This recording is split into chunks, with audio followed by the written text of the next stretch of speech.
산다는 것이 아름다우면서도 동시에 힘겨운 이유 가운데 하나가 있다면 예측 불가능성 때문일 것입니다.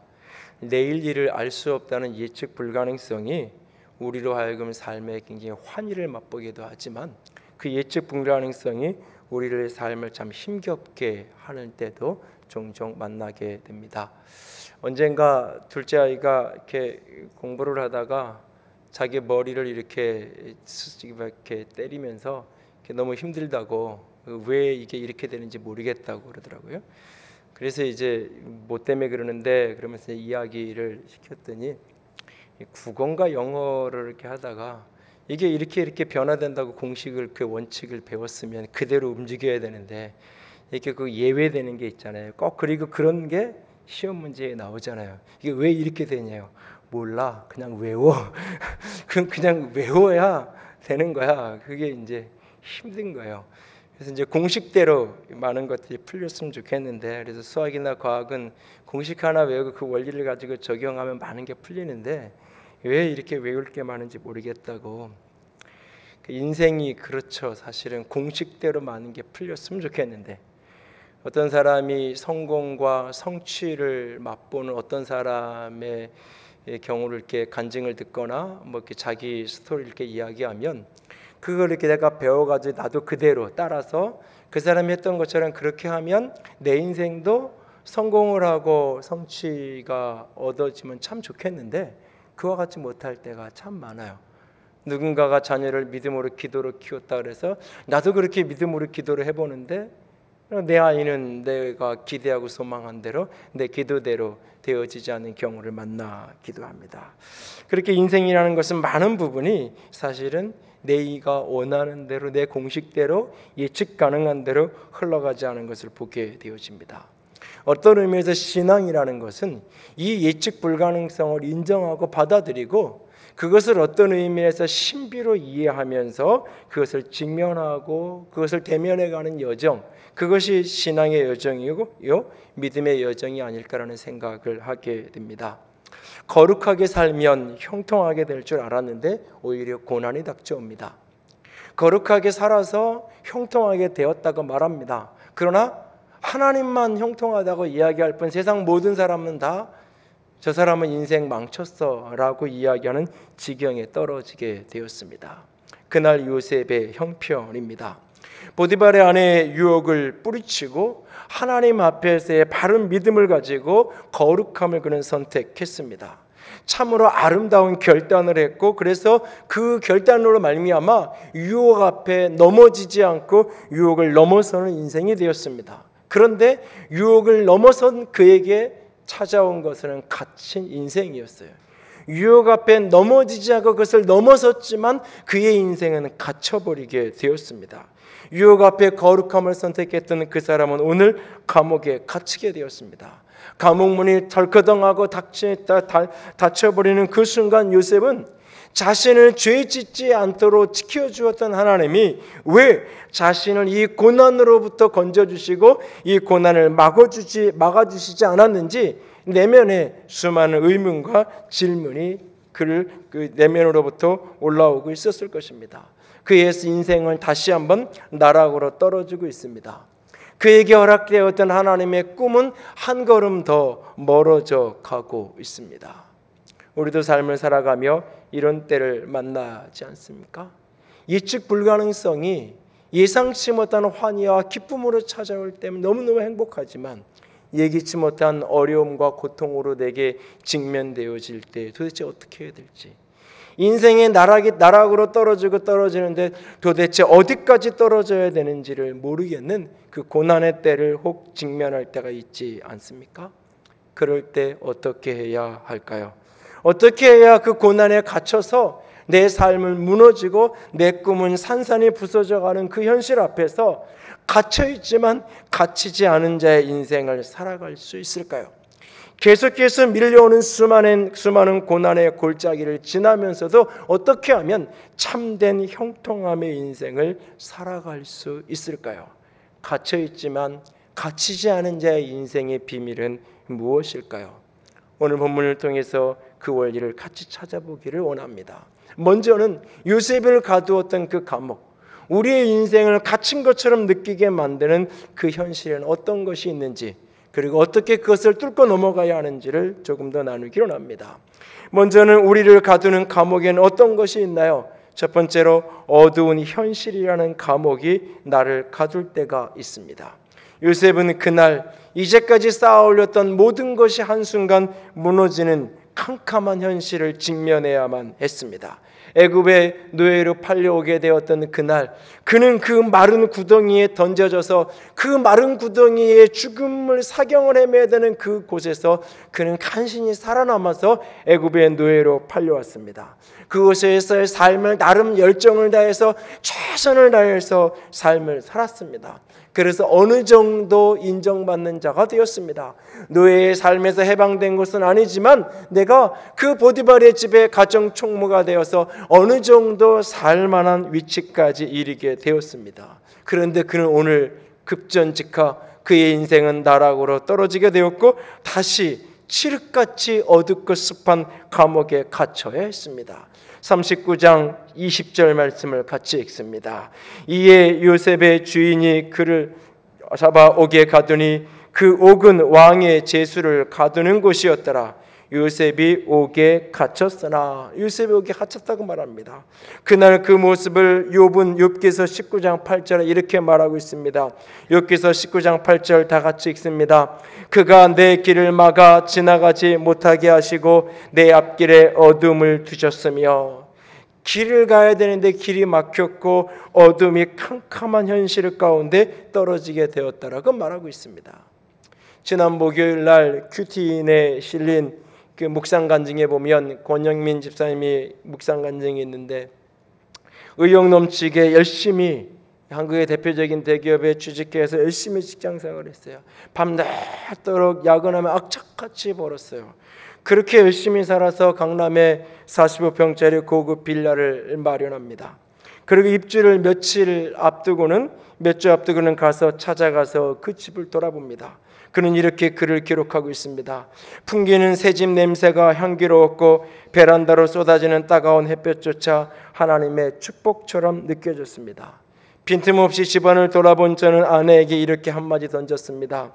여보, 이제 우리 집도 장만했으니 지금부터는 돈 좀 쓰면서 살아봅시다. 신혼 때부터 유난히 절약하며 여유 없이 살아온 아내를 배려한다고 던졌던 한마디, 그러나 돌이켜보면 얼마나 어리석고 부끄러운 말이었는지 모르겠다고 말합니다. 이후 사업을 하는 동서에게 수십 개의 연대보증을 해주었고 입주한 지 수개월이 지나지 않아 IMF 위기가 발생합니다. 비상식적으로 무리하게 사업을 운영하던 동서의 회사가 하루아침에 망하게 되었고 연이어 자기 집은 경매로 넘어가 버리게 됩니다. 그렇게 자신의 젊음을 다 바쳐서 모았던 집을 40대 중반에 잃고 그렇게 경매로 넘어가야 했던 그날, 현실이 어둡지 않았을까요? 어느 주일 교회를 새롭게 옮겨서 등록을 하고 큰아이가 공부 열심히 하고 잘하던 큰아이가 교회 청소년부에서 앞에 나가서 자기소개를 하는 순간 갑자기 자기소개를 하다 부정맥으로 그곳에서 쓰러져서 하루아침에 식물인간이 되어버렸습니다. 그는 이런 고백을 합니다. 이 땅에서 경험해야 할 무섭고 놀라운 일이라지만 저 혼자서 감당하기에는 너무도 벅찬 사건이었다고요. 어느 날 갑자기 예상하고 예비하고 준비하고 계산에 넣었던 어떤 일이 아닌 인생의 어느 순간 이기지 못한 어둠의 현실이 직면해야 했을 때에 나한테 내 인생의 이혼이라는, 내 인생의 사별이라는 그런 고통은 없을 거라고, 내 인생의 실직이라는, 낙방이라는, 그냥 그렇게 드라마 속에서나 보는, 그냥 그렇게 남들의 이야기 속에서나 듣던 이야기가 어느 날 내 현실이 되어서 내 삶이 어두움에 갇힌 것 같은 순간 혹 그럴 때가 있지 않나요? 요셉은 바로 그런 어두움의 현실에 지금 갇혀 있습니다.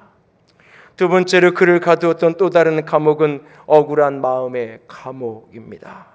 우리를 불행한 인생으로 몰아가는 또 다른 갇힌 현실은 억울함이라는 현실입니다. 그 습하고 어두운 감옥에 갇힌 그 요셉을 끊임없이 더 힘들게 만드는, 그 습하고 냄새나는 그 감옥의 어두움보다 더 그의 마음을 지옥으로 만드는 수많은 억울하고 원통한 생각들이 그의 내면을 휘감고 있었을 것입니다. 내가 보디발에게 얼마나 충성을 다했는데, 내 삶의 모든 것을 다해서 내가 주인을 위해서 진짜 충성을 다했는데 어떻게 내 말을 믿어주지 않는다는 말인가? 보디발의 아내, 당신이 나를 그토록 좋다고 사랑한다라고 그렇게 쫓아다닐 때는 언제 그 한순간 이렇게 돌변해서 나를 강간미수범으로 모함해서 이 구렁텅이 속에 떨어지게 할 수 있다는 말인가? 아니, 하나님이 진짜 계신다면, 내가 얼마나 성실하게 살았고 내가 얼마나 신실하게 살았는데 하나님이 어떻게 이 고난의 현장에 나를 이렇게 그냥 내버려 둘 수 있단 말인가? 20장 14절 15절에 술 맡은 관원장을 향하여서 토로하는 요셉의 고백을 보면 비참한 인생의 비애감이 절로 느껴집니다. 40장 14절 15절을 같이 읽습니다. 당신이 잘 되시거든 나를 생각하고 내게 은혜를 베풀어서 내 사정을 바로에게 아뢰어 이 집에서 나를 건져 주소서. 나는 히브리 땅에서 끌려온 자요 여기서도 옥에 갇힐 일은 행하지 아니하였나이다. 몸이 건조한 듯 흘러가지만 이 고백은 인생의 비참함과 비애감이 담겨 있어요. 나는 히브리 땅에서 끌려온 자입니다. 나는 이 애굽에 자발적으로 온 사람이 아니에요. 공부하기 위해서, 돈 벌기 위해서 나는 이 애굽에 자발적으로 스스로 찾아온 사람이 아니에요. 끌려온 사람이에요. 그리고 여기서도 내가 얼마나 반듯하게 열심히 최선을 다해서 살았는데 나는 이 감옥에 들어올 만한 짓을 결단코 한 적이 없어요. 그렇지만 그의 현실은 지금 감옥이에요. 이 내면에 끝없는 의문과 끝없는 억울함이 쏟아져 옵니다. 욥기서 19장 6절, 참담 앞에 한 현실 앞에 무너졌던 욥도 그날 그랬어요. 같이 읽습니다. 하나님이 나를 억울하게 하시고 자기 그물로 나를 에워싸신 줄 알아야 할지니라. 너무너무 고통스러운 그날, 너무너무 억울하다고 그는 말합니다. 권영현 집사님은 너무너무나 힘들어서 그 강남에 있는 집을 잃고는 동서 부부와 10여 년 동안 왕래를 하지 않은 채로 살아왔다고 고백합니다.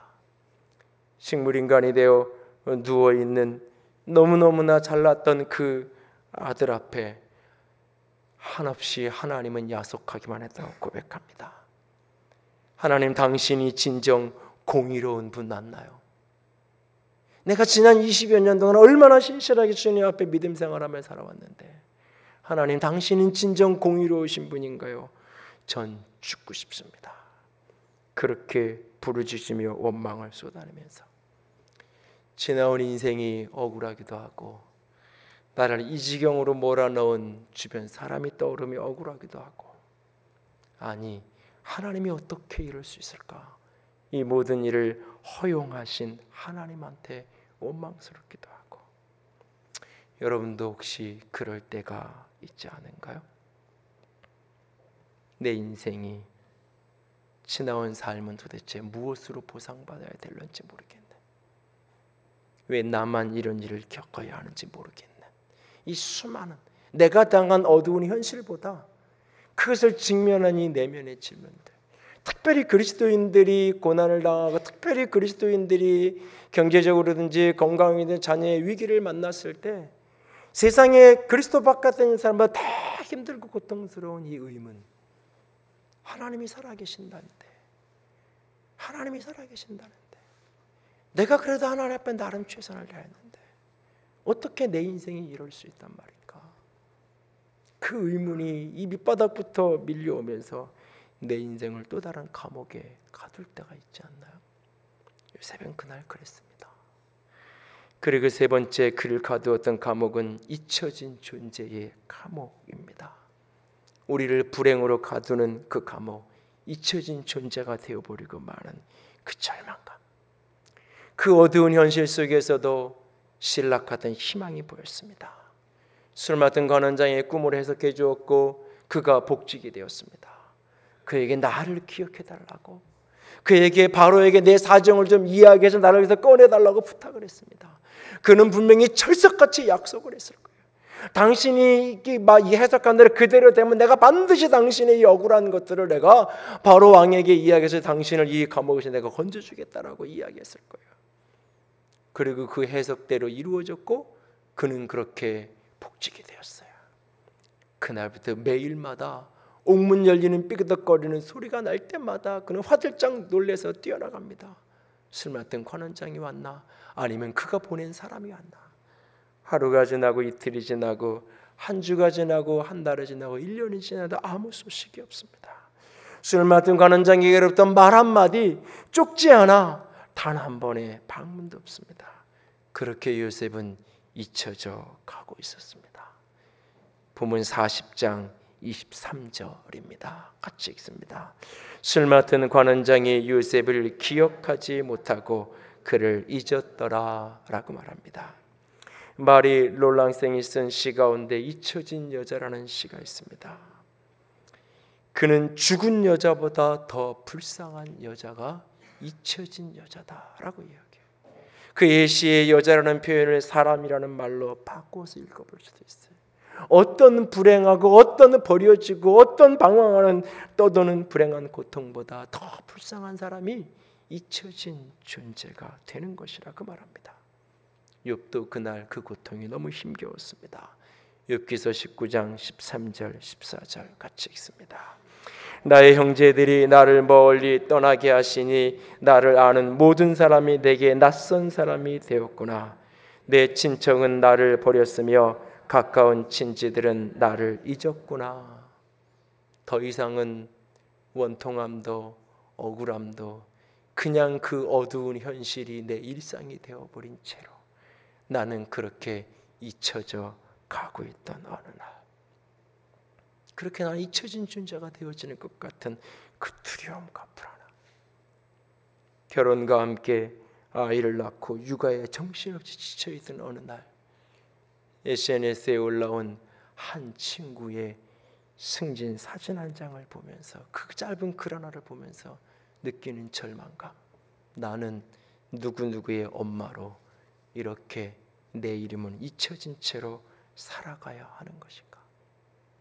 새로운 직장을 얻기까지 잠깐만, 몇 주만, 몇 달만 잠깐 알아봐야 돼 설마 하겠다고 했던 일이 5년이 지나도 10년이 지나도 나는 여전히 그렇게 그 자리에 서서 그것이 분명 잠깐이라고 시작한 그 일이 어느 날 내 일상이 되어져 버린 그 순간 나는 그렇게 잊혀져 가는 것은 아닌가 두렵고 불안할 때가 있지 않나요? 마흔을 넘어가던 어느 날 그 지하실에 습기 가득한 그곳의 목양실에 앉아서 성경을 펼치고 있던 어느 날 나도 모르게 내 마음속 깊은 곳에 밀려 들어오는 불안감, 언제까지 이곳에 이렇게 머물러 있어야 하는 것인가? 그렇게 내 인생은, 꿈은, 비전은 다 잊혀진 채로 사라지는 것인가? 삶이 어느 순간 그럴 때가 꼭 있지 않나요? 현실이 어두워 갇혀있고 내 마음의 억울함과 분노에 갇혀있고 내 존재가 그렇게 무의미한 듯 잊혀진 존재, 연약한 존재도 아닌 그냥 그렇게 잊혀진 존재로 사라져버린 것 같은 그날, 그 갇힌 현실 속에서 어떻게 하면 갇히지 않은 인생을 살아낼 수 있을까요? 요셉은 그 어두운 가운데 갇혀 있었지만, 억울함과 잊혀짐 속에 갇혀 있었지만 그는 갇혀 있었으나 갇히지 않았어요. 어떻게 그럴 수 있었을까요? 두 가지 이야기를 드립니다. 하나는 그래도 하나님의 선하심을 신뢰하십시오. 바로 그 처절한 순간, 바로 그곳에 하나님의 선하심을 잊지 않고 포기하지 마십시오. 요셉이 그렇게 노예살이 있을 그날 거기에도 하나님이 계셨던 것처럼 요셉은 갇혀 있었으나 하나님은 갇혀 있지 않았어요. 요셉은 갇혀 있었으나 하나님은 거기에 계셨어요. 그래서 오늘 본문 39장 21절 23절에 보면 하나님이 여호와가 그와 함께 하셨다고 말씀하시고 여호와가 그에게 인자를 더하셨다고 말하고 여호와가 그를 도우셨다라고 그에게 은혜를 베푸셨다라고 말하고 있어요. 바로 거기에도 하나님은 계셨다고 말해요. 시편 16편 6절 말씀 다 같이 읽습니다. 내게 줄로 재어진 구역은 아름다운 곳에 있으며 나의 기업이 실로 아름답도다. 여러분 인생, 내가 오늘 서 있는 자리, 내가 머무는 자리, 이것이 나는 있어야 될 자리가 아닌데, 내가 있어야 될 자리는 이 자리가 아닌데, 내가 있어야 될 자리는 저 자리인데 왜 어쩌다가 내 인생이 꼬여서 여기에 내가 있는가? 내가 서 있는 그 자리가 내 자리가 아닌 것처럼 여기는 그 순간 오늘 이 말씀을 붙들 수 있게 원합니다. 바로 그 자리는 하나님이 줄로 재어서 내게 허락한 자리예요. 그리고 그 자리는 내 느끼는 경험과 상관없이 그 자리는 아름다운 곳이라고 주님은 우리에게 말씀하고 계세요. 권영민 집사님은 고백합니다. 동서의 부도로 인해서 집을 잃어야 됐던 일, 부정맥으로 아들이 쓰러지는 그 일들은 이른 비와 늦은 비와 같은 사건이었다고. 나를 찾으시는 하나님의 애타는 부르짖음의 사건이었다고. 나에게 닥친 사건들이 사냥꾼이 매복하여 덫을 놓은 그런 불행한 사건인 줄 알았는데 말씀을 통해 깨닫고 나서 나를 보기 시작하니까 보니까 여호와를 경외하게 하고자 하나님이 나를 부르신 구원의 사건이었다고. 그 모든 일들을 통해 내 인생의 목적이 어디에 있고 내 인생의 가치가 무엇인지를 나는 새롭게 설정하게 되었다고. 내가 거짓된 가치관, 거짓된 욕망을 붙들고 내가 인생을 살았다는 것을 깨닫고 그 모든 것들을 철저하게 하나님 앞에 회개하며 삶을 다시 세우는 계기가 되었다라고. 특히 쓰러진 아들의 사건을 통해 10여 년 동안 왕래하지 않던 동서내외와 그 병실에서 서로가 서로를 향하여 용서를 구하며 화해하게 되었더라고. 그 병상에 의식 없이 누워있는 아들로 인해서 믿지 않던 집안의 형제들이, 식구들이 믿음으로 돌아오게 되었더라고.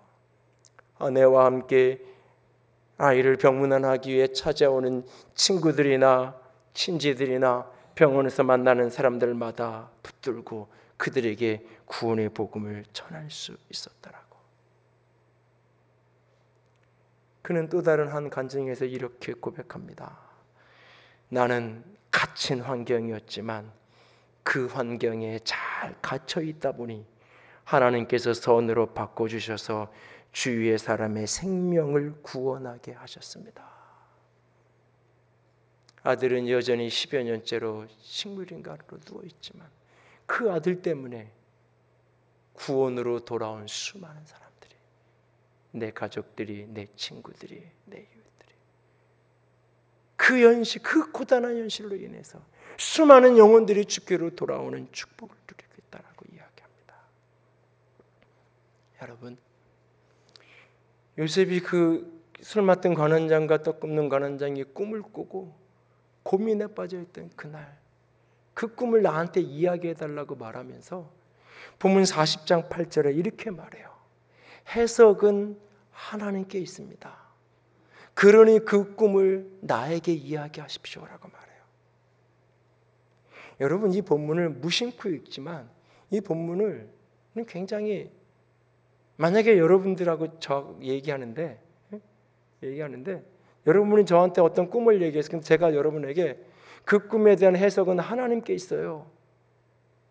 그리고는 나한테 말해봐요. 이게 듣기에 따른 모순된 이야기일 수 있어요. 사실은 그 꿈의 해석은 하나님께 있어요. 그러니까 하나님께 기도해보세요. 그 꿈에 대한 해석은 하나님의 주권에 있어요. 하나님이 해석해 주시고 하나님이 알려주셔야 돼요. 하나님께 그 꿈을 해석해 달라고 알려달라고 더 기도하시고 더 물어보세요. 더 성경을 읽고 찾아보세요. 이게 자연스러운 이야기예요. 해석은 하나님께 있어요. 근데 나한테 이야기해요 말하고 있어요. 그러면 이 사이에 말하지 않은 수많은 개념이 그 속에 들어있는 거예요. 지금 하나님이 나와 동행하고 계시고 지금 하나님께로부터 이 꿈에 대한 해석에 대한 그런 영적인 능력이 내 안에 임재해 있고, 그러니까 당신이 꿈을 나한테 얘기하면 이것은 히브리 노예에게, 한 동료 죄수에게 꿈을 이야기하는 것이 아니라 당신은 지금 하나님에게 꿈을 이야기하는 거고, 내가 당신에게 꿈을 풀어주고 해석해 주는 것은 한 사람의 꿈 해몽자라는 어떤 사람이 풀어주는 이야기가 아니라 하나님이 당신에게 꿈을 풀어주는 겁니다. 그 모든 설명이 여기에 들어있는 거예요. 지금 해석은 하나님께 있습니다. 나한테 이야기하십시오. 이 모습 속에 요셉의 확신이 있어요. 무슨 확신? 하나님이 나와 함께하고 계신다. 하나님이 나와 함께하고 계신다. 오늘도 여전히 하나님의 영이, 성령이 내 안에 동행하고 계신다는 믿음이 그 속에 있는 거예요. 현실은 암담하지만 어두운 현실 속에 갇혀있고 자다가 보면 문득문득 이 억울함과 분노가 치밀어 오르기도 하고, 나는 이렇게 잊혀진 존재로 사라져버리는 것인가, 불안함과 두려움 밀려올 때도 있었지만 그럼에도 불구하고 그는 확신했어요. 하나님이 나와 함께 하신다고. 해석은 하나님에게 있는데 그 하나님이 나와 함께하고 있으니까 나한테 이야기하라고. 내가 그 하나님의 해석을 당신에게 알려주겠다고. 하나님이 나와 함께 하신다라고 그 눈을 믿고 있는 거예요. 그 참혹한 현실 앞에서 욥도 동일한 고백을 해요. 욥기서 19장 25절 26절 같이 읽습니다. 내가 알기에는 나의 대속자가 살아계시니 마침내 그가 땅 위에 서실 것이라. 내 가죽이 벗김을 당한 뒤에도 내가 육체 밖에서 하나님을 보리라. 내가 알기에는 나의 대속자가 살아계시니 마침내 그가 땅 위에 서실 것이라.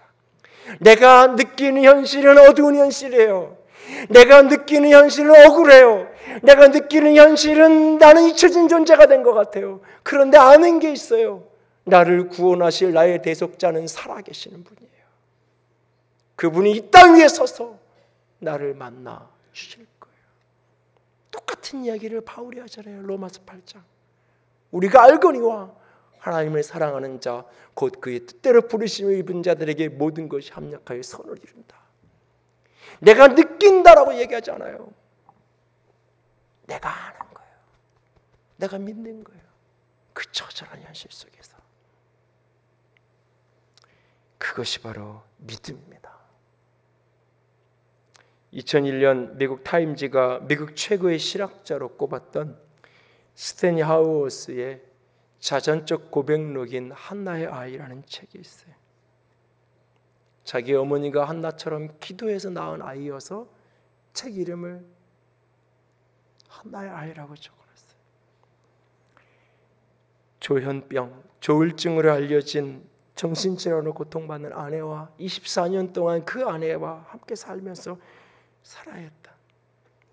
그리고 결국은 모든 그 분노 속에서 모든 탓을 주변 사람으로 돌리고 남편 탓으로 돌리면서 결국에 가서는 끝내 이혼을 요구해서 어쩔 수 없이 이혼할 수밖에 없었다. 이혼 이후에 몇 차례 자살을 시도하다 결국 50대 후반에 우려혈성 심부종으로 생을 마감한 그 아내와 얽힌 이야기들이 그 책 곳곳에 나와요. 그는 말해요. 사람들은 내가 앤과 함께 보낸 시간을 지옥 같을지 모른다고 말하지만 그는 이렇게 말해요. 나는 우리의 상황을 비극이라고 여기지 않았다. 비극보다는 비애감이 우리의 결혼을 기술하는 데 더 적절한 단어인 것 같다.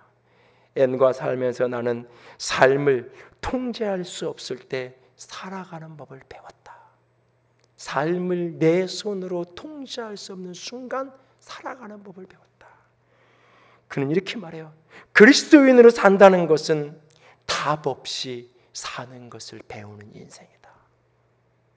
그리스도인으로 산다는 것은 내가 이렇게 했을 때 이렇게 되는 단 답이 없다 할지라도 하나님의 시선으로, 복음의 시선으로, 십자가 넘어 부활의 시선으로 인생과 세상을 바라보며 살아가는 것, 그것을 배워가는 것, 그것이 바로 그리스도인 되는 것이고 신앙의 여정이라고 그는 말합니다.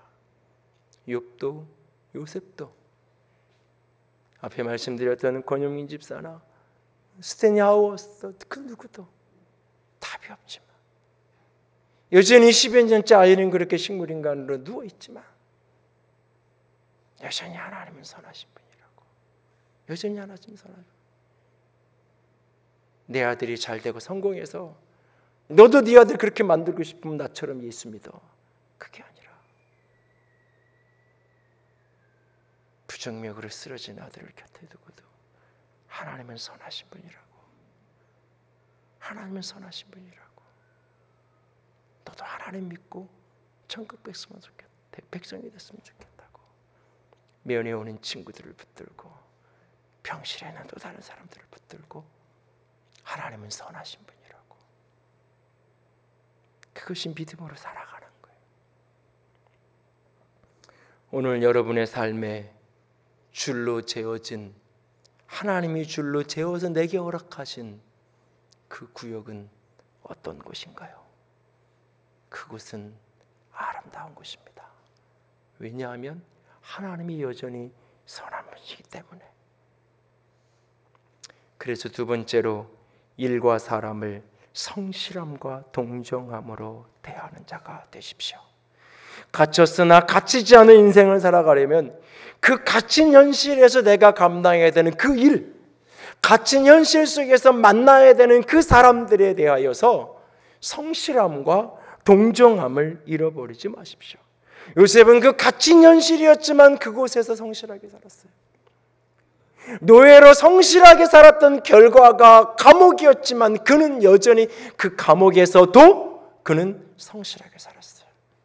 간수장이 한번 맡긴 일을 다시 확인하고 다시 검사해 볼 필요가 없을 정도로 그는 자신이 맡은 일을 최선을 다해서 완벽하게 온전하게 해내는 사람이었어요. 갇혀 있으나 갇힌 현실 속에서 자신이 해야 될 일을 그는 충성스럽게 감당했어요. 그리고 그곳에서 만나는 사람, 그 갇힌 곳에서 만난 그 사람을 동정 어린 마음으로 바라보고 말을 걸어주고 들어주고 섬겨주었어요. 하루는 술 맡은 관원장과 떡 굽는 관원장의 얼굴색이 근심빛으로 덧입혀 있어요. 지난밤 꿈을 꾸고는 무슨 꿈인지 해석이 안 돼서 얼굴이 근심이 가득해요. 그것을 요셉이 보았다고 말해요. 그리고는 말을 건네요. 당신들 얼굴에 근심빛이 가득한데 왜 그럽니까? 말을 건넵니다. 여러분, 내 코가 석자라고 얘기하잖아요. 나 살기도 힘들다고 말하잖아요. 근데 그는 그 갇힌 현실에서 자신에게 주어진 그 일을 성실하게 감당하고 그것에서 만난 한 사람을 동정 어린 눈빛으로 동정으로 대하고 있어요. 그것이 어쩌면 눈물로 씨를 뿌리는 여정이에요. 오늘도 갇힌 현실에서 있으나 성실함으로 살아가고, 오늘도 갇힌 현실에 있으나 동정함으로 살아가는 모습. 그리고 그것을 통하여 하나님이 인생의 문을 또 열어가세요. 그것이 신비예요. 재수생 아들을 돕고 싶어서 시작한 재수생 큐티 모임. 아들은 사수까지 하게 되었지만, 그래서 그 재수생 큐티 모임을 몇 년 동안 수업이 반복할 수밖에 없었다. 그것이 한 사람의 인생을 새롭게 열어가는 전환점이 되기도 합니다. 39살의 나이에 남편을 사별하고 홀로 남겨진 한 여인이 나처럼 고통받는, 나처럼 사별의 아픔을 겪는, 이혼의 싱글로 살아가는 아픔을 겪는 이들을 부둥켜 안고 함께 울고 함께 울면서 들어주면서 사역하던 그 일이 평생의 부르심이 되고 사명이 돼서 인생의 후반부를 살아가고 있는 것을 봅니다. 실직으로 잠시 머물던 그 아르바이트 자리에서 만난 그 한 사람이 평생의 동지요, 평생의 동력자가 되기도 합니다. 인생은 알 수 없는 신비 속에, 남들은 다 불행한 일이라고, 겪지 말아야 될 사건이라고 이야기했던 그 일이 내 인생의 축복의 전환점이 되기도 합니다. 그 자리에서 내게 주어진 그 일을 향한 성실함을 포기하지 마십시오. 그 자리에서 내가 만난 한 사람에 대한 동정심을 포기하지 마십시오. 오늘날 우리 시대가 불행하고 우리 시대가 점점 불행해지는 중요한 이유 가운데 하나는 이 동정이라는 단어를 부정적 이미지로 이해하기 시작하는 사람들의 모습이에요. 누군가가 나를 동정해 준다, 내가 누군가에게 동정을 구한다, 이걸 다 부정적 개념으로 이해하기 시작했어요. 동정, 컴패션, 누군가의 고통을 공감하고 함께 느끼는 거예요. 내가 지금 아프니까 내 아픔에 대해서 동정해 주십시오라고 누구도 말하지 않아요. 누군가의 아픔을 진심으로 동정하는 것들을 오히려 비참하게 만드는 거라고 여겨요. 동정이라는 단어가 점점 부정적 이미지의 단어로 왜곡되어 가고 있어요. 우리는 그것을 다시 회복해야 돼요. 내가 만나는 그 한 사람 한 사람들을, 그리고 더 나아가서 그 어떤 사람들뿐만 아니라 자기 자신을, 그 고통의 한복판을 지나가야 하는 자기 자신을 사랑할 수 있어야 돼요. 그 고통의 한복판을 지나가는 자기 자신을 동정할 수 있어야 돼요. 이것이 피해의식의 비참한 감정에 스스로 빠져들어가라는 이야기가 아니에요. 바로 그 고통 속에 있는 자기 자신을 가꿀 수 있어야 돼요. 다른 말로 이야기하면 어떤 고통 속에서도 살아남아야 돼요. 그래야 그 너머에 그 문이 열리는 날을 만날 수 있는 거예요. 스테니 하우어스 박사는 그가 한나의 아이라는 책을 작년에 출판하기 한 15년 전에 미국 플로슨 학교 심리학부에서 주최한 인터그레이션 그 심포지움에서 자신의 지나온 인생들을 지금 책으로 출판하기 전에 그 이야기를 담담하게 한 2시간 강연을 하면서 그가 하고 싶었던 이야기의 핵심 중에 하나는 이거였어요. 나는 내 아들과 아들 아담인데 아담과 내가 살아남아야 한다라고 저는 굳게 마음을 먹었다. 하지만 살아남는다는 게 말처럼 쉬운 일은 아니었다. 달리기만 해서 해결될 문제도 아니었다. 나는 나와 같이 정신질환자 가족을 둔 사람들을 위해 항상 문을 열어두었다. 나 역시 그런 가족의 일원으로서 겪는 상실감과 고독감과 절망감을 누구보다 더 잘 알고 있었기 때문에, 그리고 그 수많은 나눔과 만남을 통해서 기독교 윤리학자로서의 자신의 신학을 깊이 있게 내면화하고 자신의 세계적인 윤리학, 기독교 윤리학자를 세우는 그런 계기가 되었다라고 그런 이야기예요. 그러면서 그는 누군가 고통을 겪고 있는 사람들을 향하여 이런 이야기를 해요. 내가 할 수 있는 최상의 조언은 이것이다. 만약 당신이 함께 사는 누군가가 정신질환에 걸렸다면 무엇보다도 중요한 당신의 첫 번째 임무는 당신이 살아남는 일이다.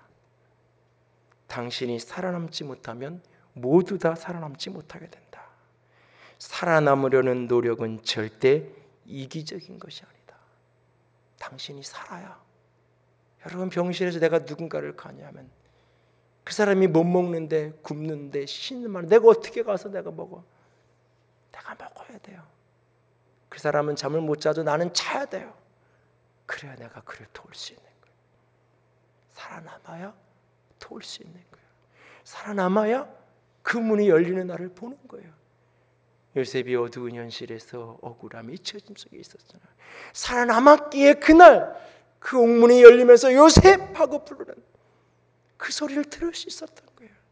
나를 잊었던 그는 잊었으나 하나님이 잊지 않아 하나님의 가장 좋은 하나님의 타이밍, 하나님의 때에 기억나게 하셔서 나를 찾아오게 하셨던 그날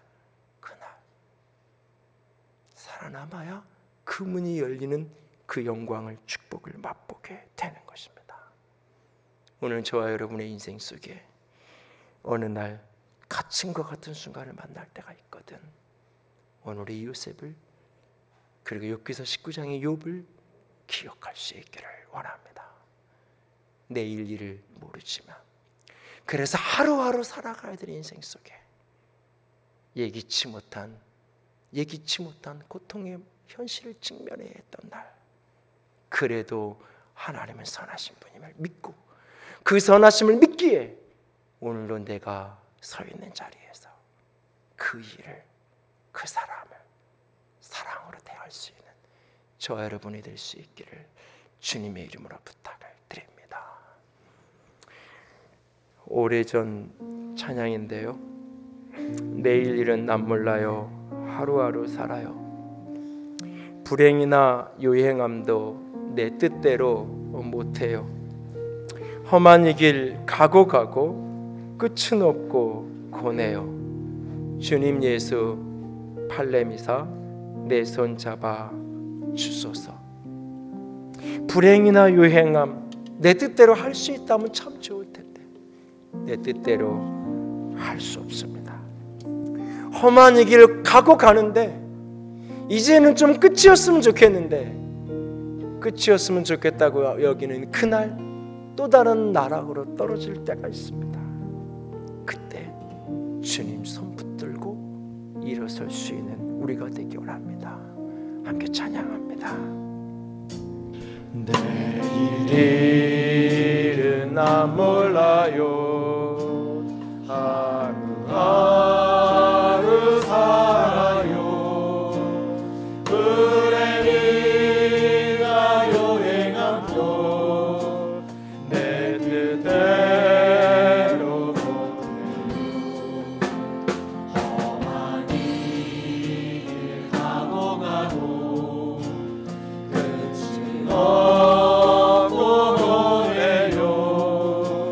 주님 예수 발레미사 내 손 잡아 주소서.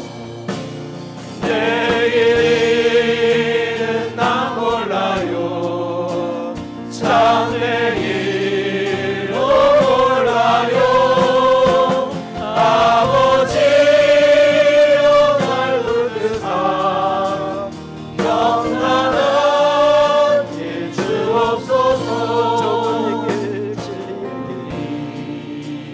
진리의 길 주님 가신 그의 길 힘이 어려워도 찬송하며 갑니다.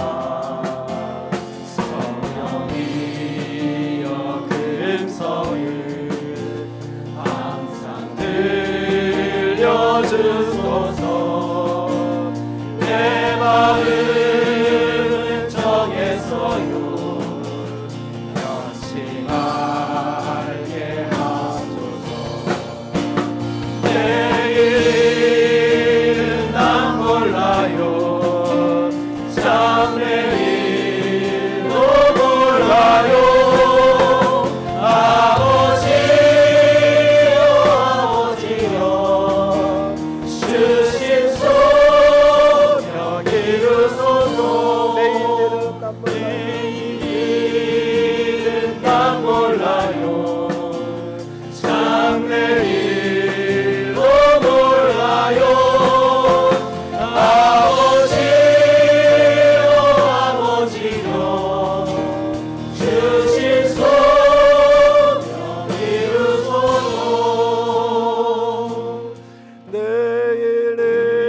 내일은 난 몰라요. 장래일도 몰라요. 아버지여 날 붙드소서. 아버지여 날 붙드소서. 평탄한 길 주옵소서. 이 시간 함께 기도합니다. 주님 당신의 손을 내미셔서 나를 붙드시옵소서. 주님께서 줄로 재어준 그 구역은 아름다운 곳임을 믿습니다. 내가 알기에는 나의 구속자가 나의 대속자가 살아 계시니 주님 그렇습니다. 주님 그렇습니다. 하나님이 선하신 분을 믿기에 오늘의 성실함과 동정함으로 살아가기로 작정합니다. 주님 나를 우리를 붙들어 주시옵소서. 같이 기도합니다. 사랑의 하나님, 영광의 하나님, 생명의 주님만을 바라보기를 원합니다. 주님만을 바라보며 주님만을 바라보며 하는 그런 믿음의 여정을 떼어가기를 원합니다. 불행이나 요행함도 내 뜻대로 못해요. 아버지 나를 도우시옵소서. 아버지 아버지 당신의 사랑으로 당신의 생명으로 아버지 나를 붙들어 주시옵소서. 주님 내가 손을 들고 주님 내 손을 잡아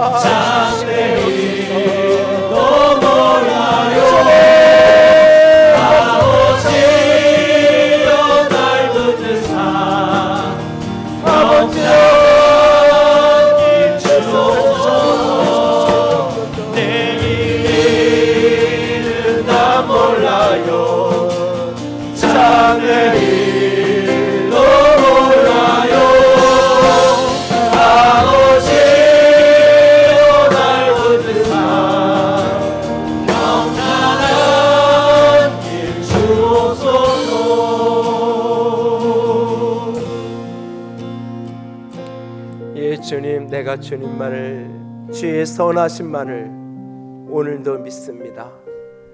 오늘 내가 어떤 갇힌 현실 속에 있다 할지라도 잊혀짐과 억울함에 오늘도 몸부림치며 고통스러운 그 순간조차도, 길이 막혀 캄캄한 그날조차도 나의 구속자가 살아계심을 내가 믿습니다. 주님, 당신께서 내 인생의 줄로 재어진 구역이 아름다운 곳임을 내가 믿습니다. 그 하나님 손 붙들고 오늘도 이겨내는, 오늘도 견뎌내는, 오늘도 버텨내는 주의 사람들 되게 하여 주시옵소서. 주님 사랑합니다. 주의 이름으로 축복합니다. 우리 주님 예수님 이름으로 기도드렸습니다. 아멘. 이제는 우리 주 예수 그리스도의 은혜와 하나님 아버지의 놀라우신 사랑하심과 성령 하나님의 교통하시며 기름 부으시는 그 은혜가 갇혔으나 갇히지 않은 인생을 살아가기를 소원하고 꿈꾸는 모든 이들 위해 이제로부터 영원토록 함께 있을지어다. 아멘.